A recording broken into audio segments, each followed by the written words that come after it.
వి gold trusted gold buyers. మీరు తాకట్టు పెట్టిన బంగారాన్ని విడిపించి ఈ రోజు ఉన్న మార్కెట్ ధరకు కొనబడను. సో అది దట్స్ ద మెయిన్ ఫ్యాక్టర్ అనమాట. మల్టీ స్టార్ చేయాలంటే ముందు వాళ్ళతో స్టైలింగ్ స్మూత్గా ఉంటుంది నాకు అని చెప్పి ద టూ గైడ్స్ అని చెప్పండి, దాని మీద స్టార్ట్ అయింది అనమాట. బిగినింగ్లో ఇంకో కండిషన్ ఏం పెట్టుకున్నామంటే కొలతలతో కథ రాయొద్దు.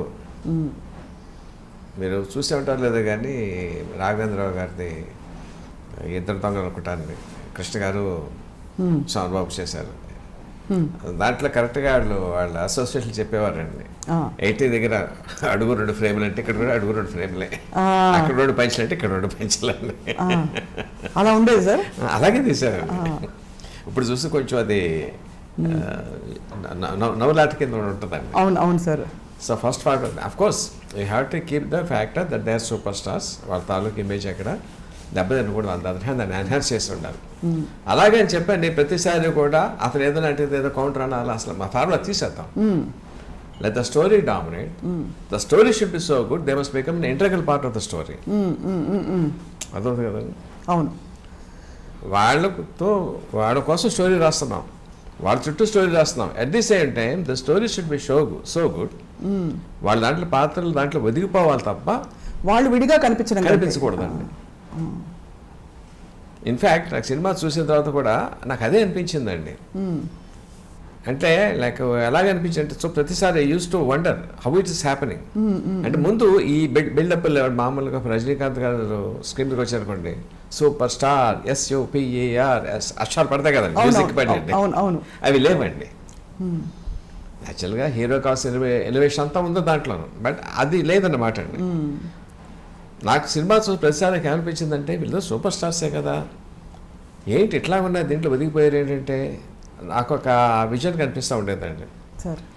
చిరంజీవి గారి దగ్గర రామ్ చరణ్ పక్కన ఉన్నాడు అనుకోండి, వాట్ విల్ హిస్ బిహేవియర్, తండ్రి పట్ల గౌరవం, వినయం, శ్రద్ధ. At the same time father knows that is super star, he himself is that is super star. అలా ఎన్టీఆర్ గారు హరికృష్ణ గారు పక్కన ఉన్నారనుకోండి, ఆయన ప్రవర్తన ఎలా ఉంటుంది? That's the same body language I have seen in the movie.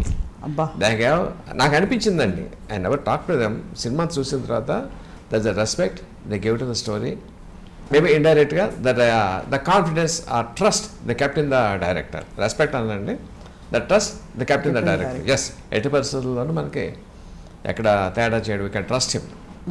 So I could see it through out the movie and from beginning to end. Sir ఒక డైరెక్ట్ క్వశ్చన్ అడుగుతాను, ఏం అనుకోకపోతే, మీరు ప్రమోషన్స్లో ఎందుకు సార్ కనిపించట్లేదు? అంటే ఇప్పుడు మీరు చెప్తున్న దాన్ని బట్టి దీనికి అసలు ఇంత పెద్ద ప్రాజెక్ట్కి మూలమే కథ, మీరు కనిపించట్లేదనే ఒక విషయం చిన్న, అంటే వివాదం అని కాదు కానీ దాంట్లో పెద్ద వివాదం విషయం కూడా లేదండి సార్. అమెరికన్ ప్రెసిడెంట్ కెనడీ గారు ఒక సేయింగ్ చేశారండి, చెప్పారు, నాకు చాలా ఇష్టమైన సేయింగ్ అండి అది. Think not what the nation has done to you, think what you can do to the nation. దేశం నీకేం చేస్తే ఎప్పుడు అనుకోవద్దు, దేశాన్ని నువ్వేం చేసావు. ఈ సినిమా కథ రాసినందుకు they paid me money, I'm getting fame. దీన్ని నేనేం చేయాలని ఆలోచించాలి తప్ప దాంట్లో ప్రమోషన్ కనిపించానా లేదా అన్నది సెకండరీ ఫ్యాక్టర్ అండి. మీకు ఇంకో సామ్యం చెప్తాను. ఒక బిల్డర్ ఒక ఇల్లు కడతాడండి, ఇల్లు కట్టేటప్పుడు select the best painter, best masonry, best wood work, అన్నీ బెస్ట్ తీసుకుంటాడండి.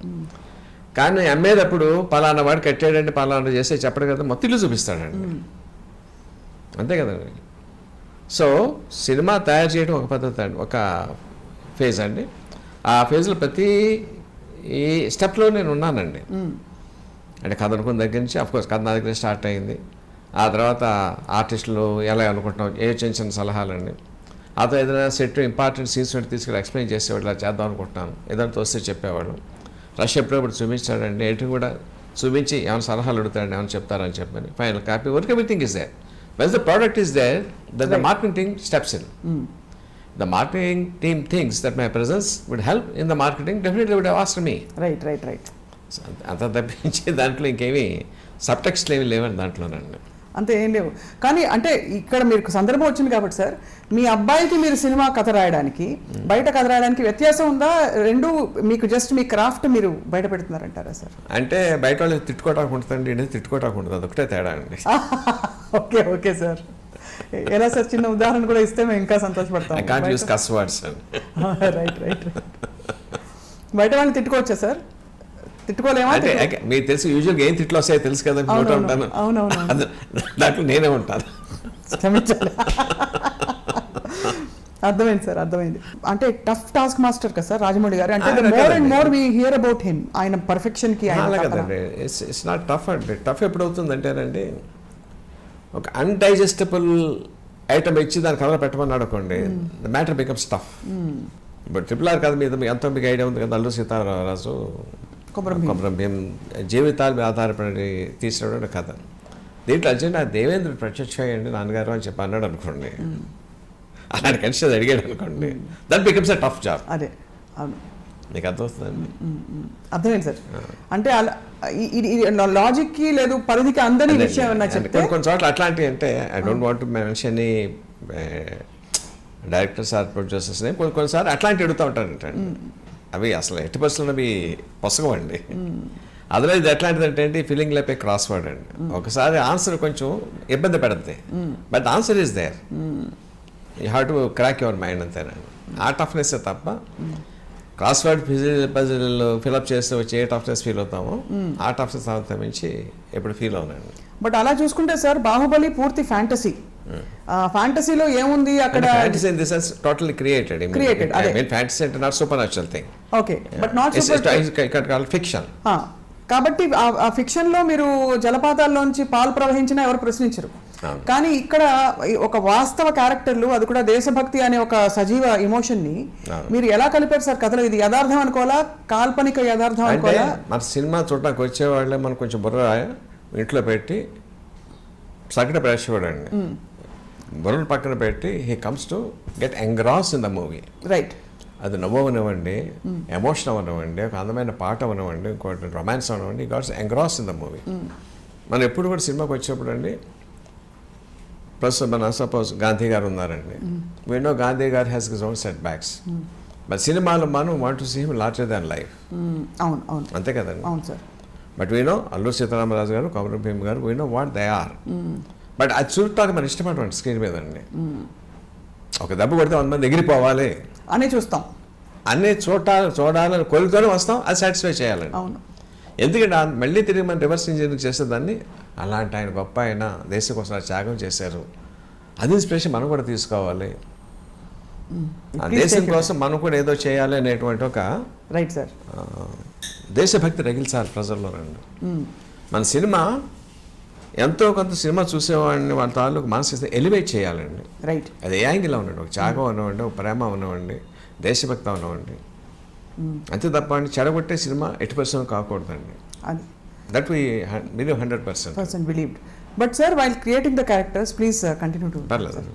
వైల్ క్రియేట్ ఈ పాత్రల్ని సృష్టిస్తున్నప్పుడు వీళ్ళు నిజంగా ఇలా ఉండుంటారని రిసెర్చ్ చేసి వీళ్ళ హావభావాలు, వీళ్ళ నడవడికలు, వాళ్ళ కోసం రాసిన కొమరం భీం పాట రిసెర్చ్ చేయడానికి there is no matter on them available. Right. Especially ఇంకా అల్లూరి సీతారామరాజు గారి మీద కొంచెం తప్ప కొమరం భీం చాలా స్కాంటీగా ఉంటుందండి. అవును అవును, చాలా స్కాంటీగా ఉంటుంది. అది మనకు అక్కర్లేదండి. బట్ కొమరం భీం అన్న పేరులోనే ఒక సౌండ్ ఉందండి.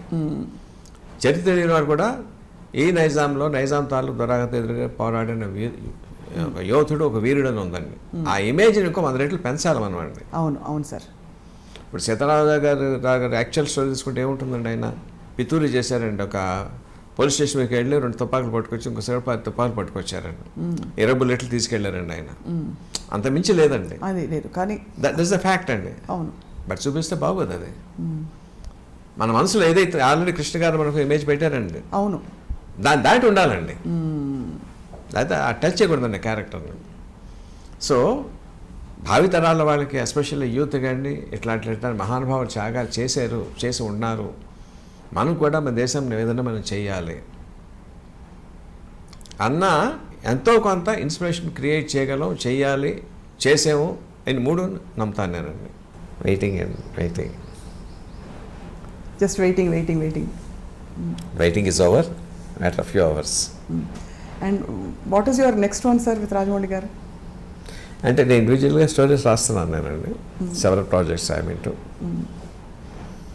But next one with Mahesh Babu will be bigger అని అనౌన్స్ చేశారు రాజమౌళి గారు మొన్న ఒక చేశాడండి, interview నా దృష్టిలో రాస్తానండి. లో. అంతేనా సార్?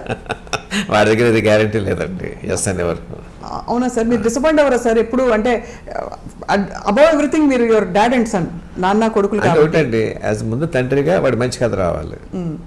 వేరే చోట నుంచి నాకన్నా మంచి కథ వస్తుంది అనుకోండి, ఐ షుడ్ వెల్కమ్ ఇట్. రైటర్గానే రాయలేకపోయానని బాధ కన్నా కూడా నా కొడుకు మంచి కథ దొరికిందని ఆనందించాలి నేను. ఎప్పుడు వచ్చే డౌటే సార్, మిమ్మల్ని అడిగారు కూడా చాలామంది, విజేంద్ర ప్రసాద్ గారే ఎక్కువ సినిమాలు ఎందుకు తీయరండి డైరెక్ట్ చేయడం? మీరే కథకులైనప్పుడు మరి మీరు అనుకున్న కథని పేపర్ మీద పెట్టి డైరెక్ట్ చేస్తే ఇంకా ఇంకా అంటే పెద్ద పెద్ద ప్రాజెక్ట్. అది కాదండి, ఏ సినిమా రచయిత అయినా సరే అతనిలో డైరెక్టర్ లేకుండా సినిమా కథ రాయలేడండి. Because he has to sit with his eyes. అంతే కదండి. అవును సార్. నా కంటి ముందు ఏ దృశ్యం కనిపిస్తుందో దాన్ని కాగితం మీద పెట్టాలి. కానీ కంటి ముందు కనిపించే దృశ్యాన్ని తెరకెక్కించడం కోసం there are several departments you have to deal with. అన్నిటికన్నా ముఖ్యమైనది హ్యూమన్ రిలేషన్స్ అండి. అందరితోనూ చాలా బాగా మాట్లాడి వాటితో పని చేయించుకోవాలి. అవును అవును అవును అది పెద్ద కళ అండి అది. అవును sir. I'm poor in that. అంటే మీరు పూర్ అని అనుకోగాను సార్, బట్ రాజమౌళి గారికి అది పర్టికులర్ ఇది అని అది చెప్పారు. ఆయనతో work చేసిన వాళ్ళందరూ. వాడికి చాలా బాగా తెలుసు అండి ఆ కళ. How to get things done and extract the ఎవరిని పొటెన్షియల్. నొప్పించకుండా తనకు కావాల్సింది ఎక్కడ కాంప్రమైజ్ కాకుండా నోస్ ఇట్. బట్ మిమ్మల్ని మీరు నాన్నగారు కథ రాస్తున్నారు, కథ ఇచ్చేసాక మళ్ళీ ఇది కరెక్ట్ కాదు, ఇది లాజిక్ అందట్లేదు, నాకు ఇలా వద్దు, లేకపోతే నాకు ఇలా కావాలి అని ఆ స్వేచ్ఛ లిబర్టీ ఉంటుంది కదా సార్ ఇద్దరి మధ్య మీకు?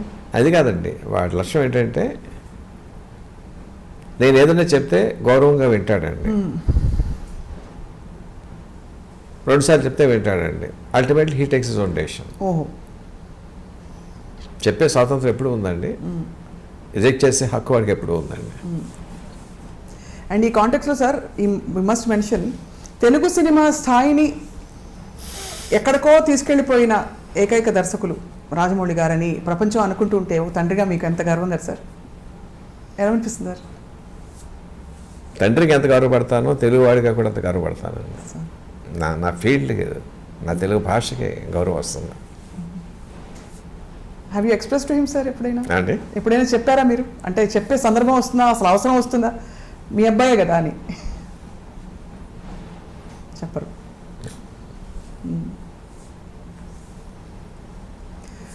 But we are all curious sir to see RRR అనే ఒక మ్యాగ్నమ్ ఓపస్. అసలు ఇట్ వోంట్ డిసప్పాయింట్ యూ, అంతవరకు చెప్తాను నేను. It won't disappoint sir. And also where does Ajay Devgan గారు కమింగ్ సార్? ఇది అడిగేయచ్చా? సినిమా చూసే ముందే. క్యామియో రోల్ అండి. It's cameo role, very important but cameo role. He is the one who inspires Ram Charan. We are waiting to see more Bajrangi Bhaijans. We are waiting to see more RRR, Bahubali. ఇంకా చెప్పక్కర్లేదు sir వర్షాల. మీరు మీ కథలు అలా తెర మీదకి వచ్చి it should also guide the coming generations అని మేము చాలా ఎదురు చూస్తున్నాం సార్ మీ కథల కోసం. ఇందులో ఒక పాయింట్ చెప్పడం మర్చిపోయానండి. సినిమా అంతా అయిపోయిన తర్వాత RR కోసం కంపోజ్ చేశాడు కీరవాడిని, జనని పాట అండి. ఇంటికి వచ్చేసరికి రాయమౌళి గదిలోంచి వినిపిస్తుంది. ఏంట్రా పాట అన్నాను నేను. తీసుకొచ్చి ఇలాగ ఆన్ చేశాడండి. అన్కంట్రోలబుల్గా ఏడుపు వచ్చేసింది నాకండి. అన్కంట్రోలబుల్. ఏమి సందర్భం, పెద్దన్న రికార్డింగ్ కోసం కంపోజ్ చేశాడు కూడా చెప్పలేదు నాకు వాడండి. ఏంటి పాట వినిపిస్తుంది అన్నానంటే తీసుకొచ్చి ఆ ల్యాప్టాప్ ఓపెన్ చేశాడు. I was sobbing shamelessly. నాకు తెలియదండి ఎందుకంత ఇది వచ్చిందో. అంటే ఏంటంటే అది పేట్రియాటిజం అలాగా తీసుకొచ్చిందండి. I'm sure same emotion audience will feel in the theatre. That says a lot sir. మీరు అంతగా మీరు క్రియేట్ చేసిందే మీరు అంత మూవ్ అయిపోయారంటే I'm swear and it's a truth. అసలు ఎందుకు చేసాడో నాకు చెప్పలేదండి ఆయన. పాట అయిన తర్వాత చెప్పాడు రికార్డింగ్ కోసం పెద్దని చేశాడండి.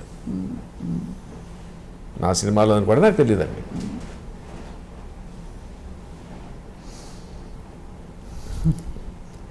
మీరు ఆలియా భట్ గారి గురించి కంటతడి పెట్టారు sir. And obviously it is a very emotional movie, అది క్లియర్ అయిపోయింది ఫర్ ఆడియన్స్.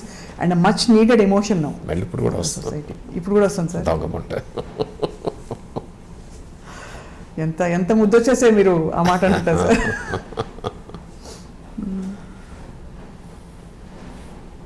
సార్ మీరు దేశభక్తులు అనగానే మీకు గుర్తొచ్చే మొదటి 2 పేర్లు ఎవరు సార్? అంటే జనరల్గా మన దేశంలో దేశభక్తులు లేక అంటే మన హిస్టారికల్ టైంలోకి వెళ్తే ఛత్రపతి శివాజీ, రాణా ప్రతాప్, మహారాజా రంజిత్ సింగ్,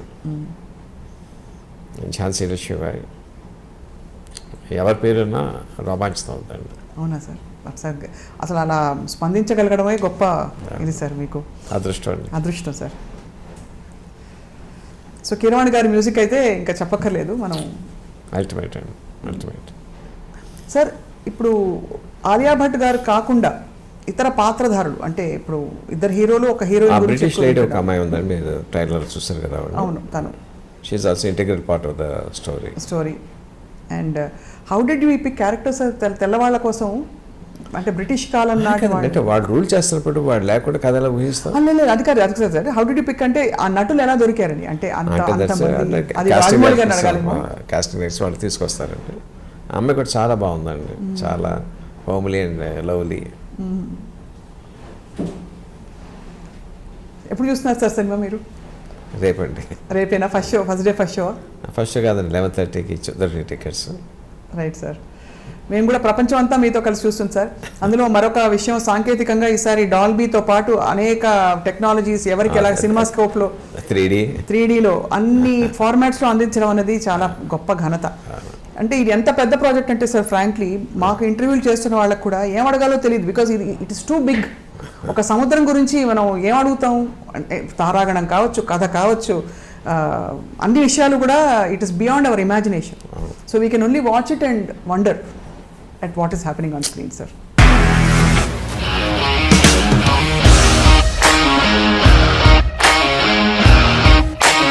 ఇండస్ట్రీలో కమిట్మెంట్ ఇష్యూస్ వస్తే నీకు కూడా వచ్చినట్టు? మార్నింగ్ తీసుకెళ్ళానంటే కొట్టి పడేస్తారు.